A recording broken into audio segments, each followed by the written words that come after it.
আর সৃষ্টিকর্তা, টোনা এখনো বাড়ি ফিরছে না কেন? এই অন্ধকার রাতে ঘরে যে আমার একা একা ভয় করছে। টোনা, তুমি কোথায়? তাড়াতাড়ি বাড়িতে ফিরে এসো। প্রবল বাতাসের বেগে টুনির ঘরটা দুলছিল। আর এত রাতে এই পরিস্থিতিতে টুনি ঘরের এক কোণে গুটিসুটি হয়ে কাঁদছিল। কাঁদতে কাঁদতে টুনি সেখানেই ঘুমিয়ে পড়ে। আর এভাবেই রাত গড়িয়ে সকাল হয়ে যায়। টোনাও বাড়িতে চলে আসে। এ কি টুনি, তুমি এখনো পড়ে পড়ে ঘুমাচ্ছ? কোনো কাজকর্ম নেই নাকি? টোনা, তুমি চলে এসেছো? সারা রাত তুমি কোথায় ছিলে টোনা? কি কোথায় ছিলাম মানে? দেখো টুনি, বেশি বার বেরো না। তোমাকে কতবার বলেছি আমার ব্যক্তিগত ব্যাপারে প্রশ্ন করবে না। আমি তোমাকে কৈফিয়ত দিতে বাধ্য নই। যাও, এভাবে দাঁড়িয়ে না থেকে তোমার কাজ করো গিয়ে। টোনার কথায় টুনি কষ্ট পেয়ে সেখান থেকে চলে যায় আর নিজের কাজ করতে থাকে। টোনা, তুমি অনেক পরিবর্তন হয়ে গেছো। আর আগের মতো আমার সাথে ভালো ব্যবহার করো না। কি দোষ আমার? এভাবেই টুনি দুঃখ ভরাক্রান্ত মন নিয়ে কাজ করতে থাকে। সারাদিন কাজ করার পর টুনি যখন রান্নাঘরে যায়, গিয়ে দেখতে পায় ঘরে একটা খাবারও নেই। হে কি, এখানেই তো খাবার রান্না করা ছিল। তাহলে কি টোনা সব খাবার খেয়ে নিয়েছে? না না, টোনা তো এমন করতে পারে না। তবু একবার জিজ্ঞেস করি তো। টোনা, টোনা, কোথায় তুমি? কি হয়েছে টুনি, এভাবে চিৎকার করছো কেন? টোনা, রান্নাঘরে তো অনেক খাবার ছিল। তুমি সব খাবার খেয়ে ফেলেছো? হ্যাঁ, খেয়ে ফেলেছি। তাতে কি হয়েছে শুনি? কি, সব খাবার খেয়েছো? আমার কথা একবারও ভাবলে না? কি খাবো এখন আমি? তুমি কি খাবে তা আমি কি জানি। আর বসে বসে তো আমার কমানো ধ্বংস করলে না। আগে তো আমাকে একটা বাচ্চা দিতে পারলে না, তার উপর দিন রাত শুয়ে বসে আমার ঘাড়ের ওপর খাচ্ছো। একদিন না খেলে কিচ্ছু হবে না, না খেয়ে থাকো, বুঝেছো? টোনা এসব বলে সেখান থেকে চলে যায় আর টুনি অঝরে কাঁদতে থাকে। আজ আমার একটা বাচ্চা হয় না বলে টোনা আমার সাথে এত খারাপ ব্যবহার করছে। আমি যে আর এসব সহ্য করতে পারছি না। এভাবেই দেখতে দেখতে কয়েকদিন কেটে যায়। টুনি টোনার অনেক লাঞ্ছনা সহ্য করে দিন কাটাতে থাকে। একদিন, উফ বাবা, মোড়ল গিন্নির কাজ করতে করতে আমার অনেক দেরি হয়ে গেল। না না, তাড়াতাড়ি বাড়িতে চলে যাই। হে কি টোনা, তুমি তুমি এত রাতে গাছের নিচে কি করছো? কি আর করব কাকুলি দিদি, বাড়িতে কোনো শান্তি নেই। টুনি এখনো পর্যন্ত আমাকে একটা সন্তান দিতে পারলো না। তার উপর সারাদিন কানের কাছে ঘ্যান ঘ্যান প্যান প্যান করতেই থাকে। ওই টুনি জীবনটা আমার অতিষ্ঠ করে ফেলেছে, তাই একা একা এখানে বসে আছি। ওরে কাকুলি, এটাই সুবর্ণ সুযোগ। টোনার কান ভাঙিয়ে তোর ছোট বোনের সাথে টোনার বিয়ে দিয়ে দে। আরে টোনা, এত চিন্তা করছো কেন? আজই টুনিকে বাড়ি থেকে বের করে দাও। কালই তোমার নতুন বিয়ে দিব। খুব তাড়াতাড়ি বাবা ডাক শুনতে পারবে। সত্যি বলছো কাকুলি দিদি? আজই তাহলে টুনিকে আমি বাড়ি থেকে তাড়িয়ে দিব। যেই বলে সেই কাজ। টোনা বাড়িতে গিয়ে রাতের অন্ধকারে টুনিকে বাড়ি থেকে তাড়িয়ে দেয়। এই কি টোনা, তুমি এত রাতে আমাকে বাড়ি থেকে তাড়িয়ে দিচ্ছ কেন? আমি কোথায় যাব টোনা? তোমার যেদিকে চোখ যায় সেদিকেই যাও, কিন্তু আমার এ বাড়িতে তোমার কোনো জায়গা নেই। কালই আমি নতুন বিয়ে করতে যাচ্ছি। না টোনা, না, আমার সাথে তুমি এরকম করতে পারো না। আমার যে যাওয়ার কোনো জায়গা নেই। টোনা টুনির কোনো কথাই শোনে না। আর অসহায় টুনি কোনো উপায় না পেয়ে বাড়ি থেকে চলে যায়। টুনি যখন রাতের বেলা একা একা পথ চলছিল, তখনই তার সাথে মোরলীগুলির দেখা হয়। কি টুনি, এত রাতে তুই বাইরে কেন? তোকে আবার ভূত ধরেনি তো? না মোড়ল বাবু, আমাকে ভূত ধরেনি। আমার তো সব শেষ মোড়ল বাবু, সব শেষ। এরপর টুনি মোরলীগুলকে সব কথা খুলে বলে। ছি ছি ছি ছি ছি ছি, টোনা এত নিচে নেমে গেছে, ওকে তো আমি একটা শাস্তি দিয়েই ছাড়বো। না না মোড়ল বাবু, আপনি টোনাকে কিচ্ছু করবেন না। আমি চাই না আমার কারণে আমার টোনা শাস্তি পাক। টনি, তুই এত ভালো, আর টোনা কিনা তোকে চিনতে পারলো না। তুই কোনো চিন্তা করিস না, আজ থেকে তুই আমার বাড়িতে থাকবি আর আমার গিন্নির সেবা যত্ন করবি।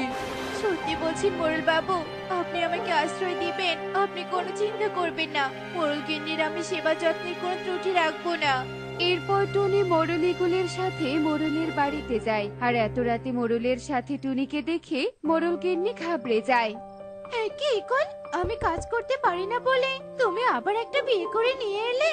আরে ইগলি, তুমি আমাকে ভুল বুঝছো। ও হলো টুনি। টুনি অনেক বিপদে পড়েছে। এরপর ইগল ইগলিকে সব কথা খুলে বলে। আজ থেকে তোমাকে কোনো কাজ করতে হবে না ইগলি। টুনি তোমার সব কাজ করে দিবে। ওগো, তুমি আমার কথা অত ভাবো আর আমি কি না? ছি ছি ছি ছি। টুনি আয়, তুই ঘরে আয়, আজ থেকে তোর পাশে আমরা আছি। এরপর থেকে টুনি খুশি মনে মোরলের বাড়িতে থাকতে শুরু করে। টুনি ঘর মোছা থেকে শুরু করে রান্না বান্না সহ সব কাজ করে। একদিন কি টুনি, তুই নিচে খেতে বসেছিস কেন? আমাদের সাথে খেতে বস বলছি। ছি ছি মোরল গিন্নি, কি সব বলছেন? আমি আপনাদের সাথে বসে খাবো, এ আবার হয় নাকি মোরল গিন্নি? ইগলি, টুনি তো ঠিকই বলেছে। ও আমাদের বাড়ির কাজের মেয়ে। ও তো নিচেই খাবে। চুপ করো ইগল, টুনি আমাদের জন্য কত কাজ করে। ওকে আমরা কাজের মেয়ে ভেবে পার করে দিতে পারি না। আমি একটা মেয়ে হয়ে বুঝি কাজের মর্ম কত বেশি। টুনি উঠে বলছি, উঠে আয়। টনি ইগলির কথা শুনে মুগ্ধ হয়ে যায় আর উঠে গিয়ে ইগলিদের সাথে খাবার খেয়ে নেয়। এভাবেই দেখতে দেখতে কয়েকদিন কেটে যায় আর টুনির সাথে ইগলির সম্পর্ক আরো ভালো হয়ে যায়। এ কি মোরল গিন্নি না? মোরল গিন্নির সাথে দেখছি টুনিও আছে। টুনির সাথে মোরল গিন্নির এত মিল? না না, বিষয়টা তো দেখতে হচ্ছে। টনির আর ইগলির ভালো সম্পর্কের মধ্যে তৃতীয় জনের নজর পড়ে। তাই কাকুলি টুনি আর ইগলির সম্পর্ক নষ্ট করার জন্য উঠে পড়ে লাগে। টুনি আয় টুনি, দেখ তোর মোরল বাবু আমাকে সোনার গহনা উপহার দিয়েছে। এই হার ভালো করে রেখে দে, কাল আমি ইগলের সাথে ঘুরতে যাব। দেখিস হারটার যেন কিচ্ছু না হয়। ইগলি টনির ওপর আস্থা রেখে হারটা গচ্ছিত রাখে আর এসব কাকুলি দেখে বলে, বাবা, টুনির উপর এত বিশ্বাস? না না, এই হার চুরি করে মোরলগিন্নির কাছে টুনিকে আমার খারাপ বানাতেই হবে। এরপর কাকুলি রাতের অন্ধকারে চুপি চুপি হারটা চুরি করে।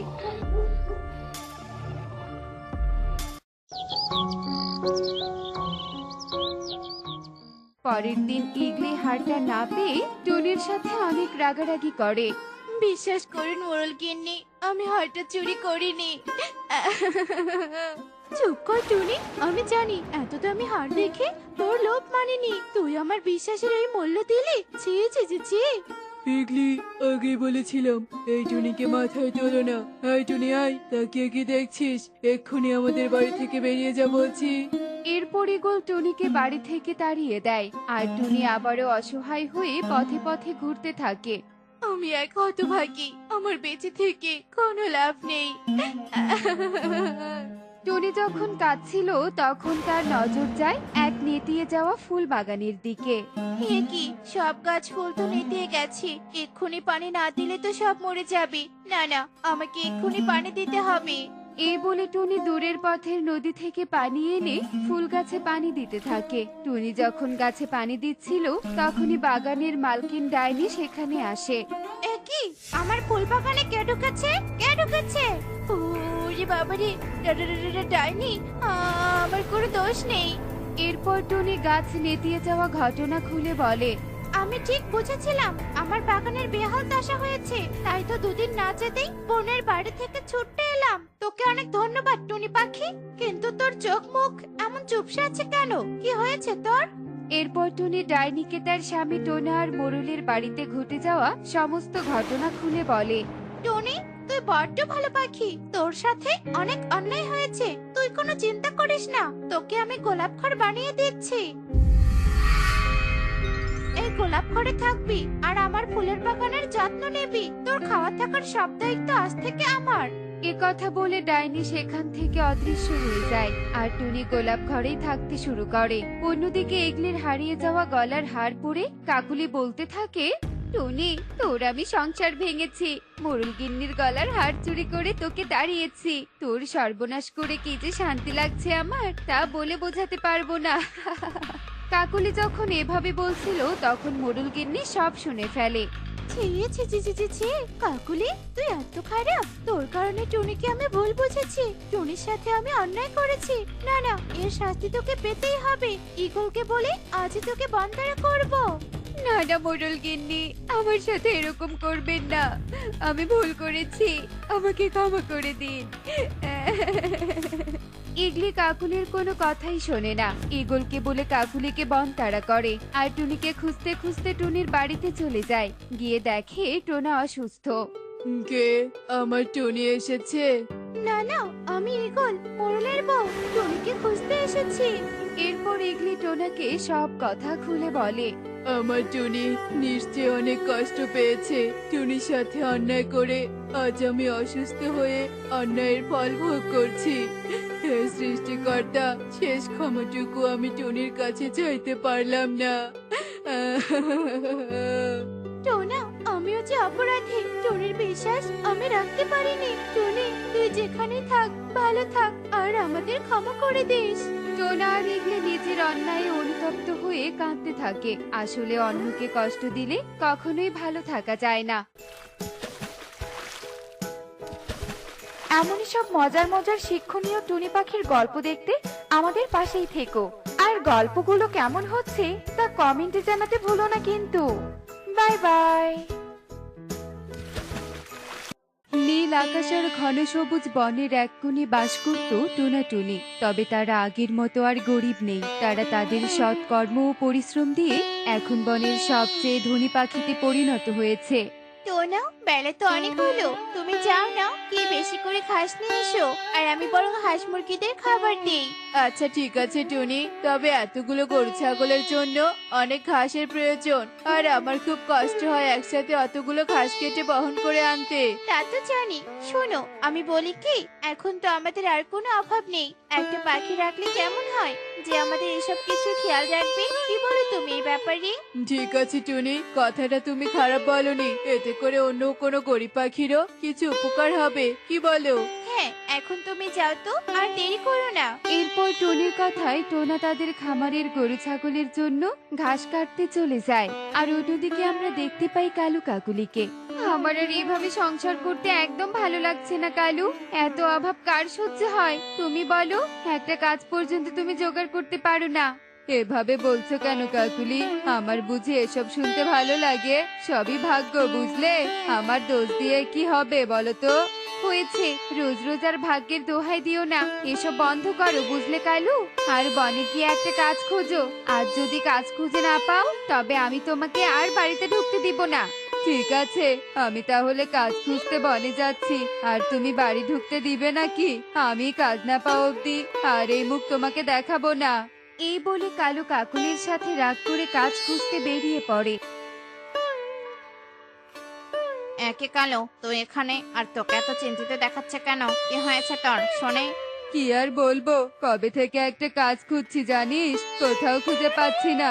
এদিকে রোজ এই নিয়ে কাকুলিরও কত অভিযোগ। ও আচ্ছা, তাই ব্যাপার। তা এখন কি করবি? কোথাও কি কোনো কাজ পেলি নাকি? না রে, পেলাম না তো কোথাও। আচ্ছা, তোর কাছে কি আমার জন্য কোনো কাজ হবে? থাকলে একটা কাজের ব্যবস্থা করে দে না রে, বড্ড উপকার হবে। কালু দাদা, ও কালু দাদা, গাছ থেকে নেমে এদিকে এসো। তোমার জন্য আমার কাছে কাজ আছে, তা আবার একটা না, অনেকগুলো। যা, ওই তো টোনা বলছে ও তোকে কাজ দিবে। যা, ওর কাছে যা, আমার কাছে তেমন কোনো কাজ নেই। কি টোনা, সত্যি সত্যি বলছিস? তুই তুই আমাকে কাজ দিবি? আমার তো বিশ্বাসই হচ্ছে না। হ্যাঁ কালু দাদা, সত্যি বলছি। আমাদের একজন কাজের পাখি প্রয়োজন, যে কিনা আমাদের হাঁস মুরগি ও গরু ছাগলের খামার দেখবে। ঠিক আছে টোনা, আমি মন দিয়ে তোদের সব কাজ করব। তুই যে আমাকে বাঁচালি। আরে বাবা বাবা, কতগুলো হাঁস মুরগি! এগুলো যদি আমি রোজ একটা করে খাই, তাও শেষ হবে না। না না, চোখের সামনে এত খাবার ঘোরাঘুরি করছে, আমার আর অন্য কোথাও যাওয়া ঠিক হবে না।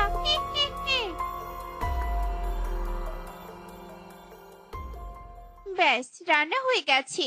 এখন এগুলো এমনি থাক, আমি হাঁসগুলো গিয়ে ঘরে তুলি। সন্ধ্যাও হতে আর বেশি দেরি নেই। এরপর টুনি ঘর থেকে বের হয়ে বাড়ির সামনে থাকা নদীতে যায়। আর এক এক করে গুনে গুনে হাঁস মুরগি ঘরে ঢুকাতে থাকলে হঠাৎ সে লক্ষ্য করে যে সেখানে একটি হাঁস কম আছে। আরে, আরেকটি হাঁস কোথায় গেল? এখানে তো দেখছি একটা হাঁস কম আছে। কোথায় গেল, কোথায় গেল? হঠাৎ তার নজর গাছের ডালে যায়, আর সে দেখতে পায় সে যেই হাঁসটি খুঁজছিল সেটি ওই গাছের ডালে বসে আছে। আরে, বেশ অবাক কাণ্ড তো, সব হাঁস নদীতে আর ওই একটি হাঁস গাছের ডালে। যাক, পেয়েছি তো, এটাই অনেক। ওকে ধরে ঘরে রাখি। কই গো টুনি, এই দেখো কাকে নিয়ে এসেছি। আরে কালুদা, তো তুমি অসময় এখানে? হ্যাঁ রে টুনি, আজ থেকে আমি তোদের সব হাঁস মুরগি আর গরু ছাগলের দেখাশোনা করব, আর রাতেও পাহারা দিব। আরে বাহ, এটা তো খুব ভালো কথা। তাহলে তো আমাদের আর কোনো বাড়তি চিন্তাই থাকবে না।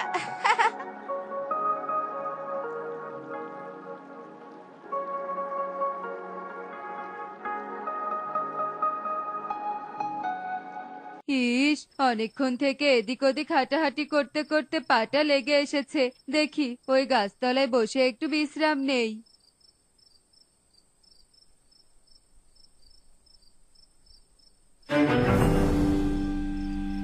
এস, এতক্ষণ এই হাঁসের রূপ নিয়ে থাকতে যা কষ্ট হচ্ছিল, এখন সবাই গভীর ঘুমে মগ্ন। এই সময় আমি একটু পেট পুজো করে নেই। এরপর ডাইনি রাতের আধারে টুনির খামারের একটি করে হাঁস মুরগি গরু ছাগল খেয়ে পুনরায় হাঁস রূপে ফিরে আসে, আর এভাবে সেই আধার রাতের সমাপ্তি ঘটে উঠে দেয় পূব আকাশে সূর্য। সর্বনাশ! কালু দাদা, তুমি রাতে ঠিক মতো পাহারা দিচ্ছ তো? আমার খামারের সবকিছু একটু করে কম কেন? কি বলছিস কি টুনি? আমি তো ঠিক মতো পাহারা দিচ্ছিলাম। এসব কি করে হলো? আমি সত্যি জানি না টুনি। আজ রাতে যাই হোক, আমি কোনোভাবেই ঘুমাবো না। আর এসবের পেছনে কে আছে আর কি হচ্ছে তা আমি খুঁজে বের করবই করব। যাক বাবা, অবশেষে তোমার জ্ঞান ফিরলো। সেই কখন থেকে যে পানি ছিটাচ্ছিলাম। এখন বলো তো, কি হয়েছে তোমার? হ্যাঁ কালু দাদা, বলো তো, রোজ রোজ এমন হলে তো আমরা আর তোমাকে কাজে রাখতে পারবো না। কি হয়েছিল তোমার? জ্ঞান হারালে কি করে? তোদের এই খামারে একটা ডাইনি আছে, আমি গতকাল নিজের চোখে দেখেছি। আমি আর এখানে কাজ করব না বাবা, আমার প্রাণের ভয় আছে। এ কি টোনা, কালু দাদা এসব কি বলে গেল? কিছুই তো বুঝতে পারছি না। চলো তো তান্ত্রিক বাবার কাছে যাই, কালু দাদার কথা ফেলেও দেওয়া যাচ্ছে না। এরপর টোনাটুনি আসল ঘটনা জানার জন্য তান্ত্রিকের কাছে চলে যায়, আর তান্ত্রিককে তাদের সাথে ঘটে যাওয়া সমস্ত ঘটনার কথা খুলে বলে। বিষয়টা বুঝতে পেরেছি। এটা নিশ্চয়ই সেই ডাইনি যে আমার হাত থেকে পালিয়ে গিয়েছিল। কি বলছেন কি তান্ত্রিক বাবা? এখন এর থেকে মুক্তি পাওয়ার উপায় কি? আমাদের সবগুলো হাসছে প্রায় একই, তাহলে খুঁজবো কি করে? শোন, আমার কাছে একটা বুদ্ধি আছে। আর ওই ডাইনি ভীষণ বোকা। একবার যদি ওকে চেনা যায় তাহলে আমি সহজেই ওকে ধরতে পারবো। তাহলে তাড়াতাড়ি আপনার বুদ্ধিটা বলুন তান্ত্রিক বাবা। দিন দিন ওই ডাইনি আমাদের সর্বশান্ত করে দিচ্ছে। এরপর তান্ত্রিক প্যাঁচা তার বুদ্ধির কথা টুনিদেরকে বলতে থাকে, আর সব শুনে টোনাটুনি এক মুহূর্ত দেরি না করে তাদের হাঁস মুরগির খামারে চলে যায় এবং তান্ত্রিকের বলা কথা মতো কাজ করতে থাকে। কি ব্যাপার, সব হাঁস ডিম দিলেও একটা হাঁস ডিম দিচ্ছে না? আর এমনিতেও তো আমার হাঁসগুলো নীল ডিম দেয়। চলো টুনি, কিছুক্ষণ পর এসে না হয় আবার দেখে যেও।